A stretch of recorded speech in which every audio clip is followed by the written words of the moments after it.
So this is a unit that most Icelandic players skip over, and this unit can really help with early expansion. So be sure to explore this unit and fully utilize its capabilities if you're insistent on playing Iceland. To be honest, really the only two people who should be playing Iceland are like me and Anarchy and maybe Neji, just because we're the developers and we play this map through a lot. We know what we're doing. For most people, I'd stay away from there and learn the game throughout and through in and throughout before you do that. This is the Marine. A couple things with the Marine. He has a machine gun, and the thing about the machine gun is it does a small splash versus infantry, and it also gives out a suppression buff. Now, suppression halves the enemy infantry attack speed, and it also reduces their movement speed a little bit. So machine gunners does do some pretty good job of shredding infantry. A lot of it's about how they disable infantry. A lot of it's about how the damage they do. So that's why they're in the riflemen. That's why they're infantry platoons, and they're quite effective at shredding infantry. The rifleman is just a general unit that gains in power against all units as the game goes on. Next thing is the artillery. The starting one is this howitzer. It's more expensive. It does more damage than a shot. It's a safe way to expand, but it's not the fastest way. Actually, right now the slight edge is given to armor cars early game, but tanks don't do that badly either. It's a safe way to expand. Most new players just stick to this and think that's all there is. Honestly, as I said, the armor car is actually the fastest right now, although the tank also does pretty well.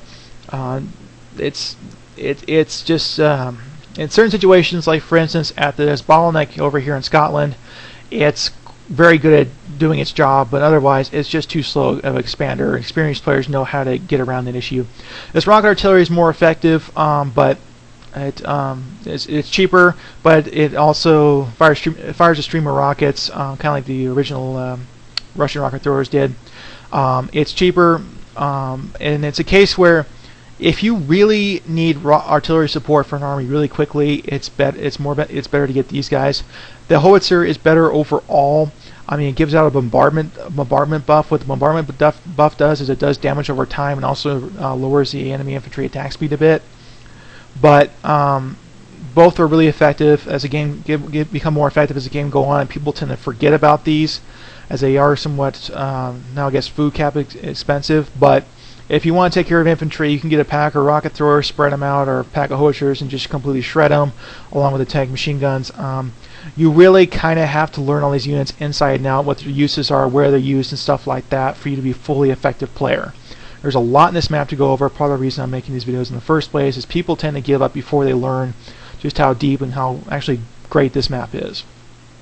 Alright, now the last, let me go through some support units here. This guy over here is the anti-aircraft gun. The way they kind of work is they tend to be useless until you reach a certain critical mass. At that point, they'll just shred aircraft. If you have a land army along the edges of the water and you're being attacked by aircraft carriers, these things will defend you quite well, especially if you have a fair amount of them. Now, there's some StarCraft 2 mechanics. I can't really force them to stay at the back of an army, so what you kind of have to do is I would suggest putting them in a different hotkey group, selection group, and just kind of moving them forward into the fight to tackle the enemy aircraft when necessary, because they don't attack ground units. Otherwise, they wouldn't attack the aircraft to be more after the infantry, which is part of why I don't do that. The next one over here is the anti-tank gun. It's with the infantry platoons. It tends to stack up behind infantry platoons. It recently got a pretty hefty nerf, about half its damage, but it's still really, really effective, and it'll still shred armor. This gives the infantry the massive anti-armor punch it needs all throughout the game, especially early game, later late game. You need to tech all three infantry techs, machine gun, rifle, and support to get the AT guns in there. Once you get them in there, they're great for expanding. It makes riflemen platoons very good expanding, and something very important in gameplay. The next one over here, the one I've selected here, is the forward air controller. It's basically a mini Protoss carrier on land. Only has 4 aircraft, but it provides you mobile air support, so it's really quite a good unit. People tend to underestimate these, and people also tend to think these are overpowered in comparison. That's because they don't get any aircraft defenses or forward air controllers and interceptors or multi-roles to take on the enemy aircraft. So people kind of need to know all the diverse units in the game and how to use them effectively. So if you see your opponent get lots of forward air controllers, just get a bunch of these guys, these anti-aircraft guns. You'll shred the aircraft and kick his ass. Sorry for the offensive language, but you'll pretty much do a lot of damage to him. So keep that in mind. This guy's a conscript. Now, a lot of people just build conscripts and don't realize that there's a lot of other buildings and structures and units, especially units in the game. The conscripts are like an oh crap I need cannon fodder real quick unit, but they also tend to serve very well along with armor and infantry, stuff like that. If you have a pack of conscripts with your regular units, they can help absorb fire and keep your regular units doing more damage. So it's actually quite an effective unit throughout the game. You just need to know how to use it. If you want a first-hand opinion of how effective it is, you can ask a certain Neji Hyuga or Neji in game how effective it is. I think he'll give you a pretty good idea. Engineer over here, they build in threes, and they basically build structures. They build defenses, structures, stuff like that. They don't build shipyards. You have to capture the town next to the shipyard to capture the shipyard. The reason is, well, the way I had to do the water system. I think it's the best system out there so far. It may even be the only system, working system, but it's just one of those things kind of forced.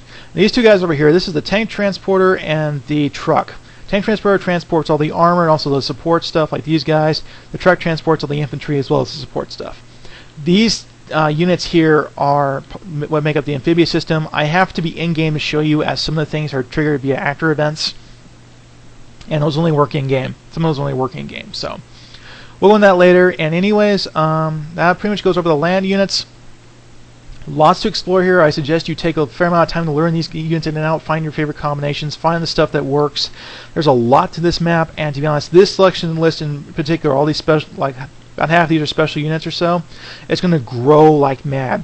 Now, the reason why this is freelance is once I'm done with the freelance, all I have to do is trigger some new events and stuff like that, write a little more complex AI for certain things, and suddenly it's also World War II mode.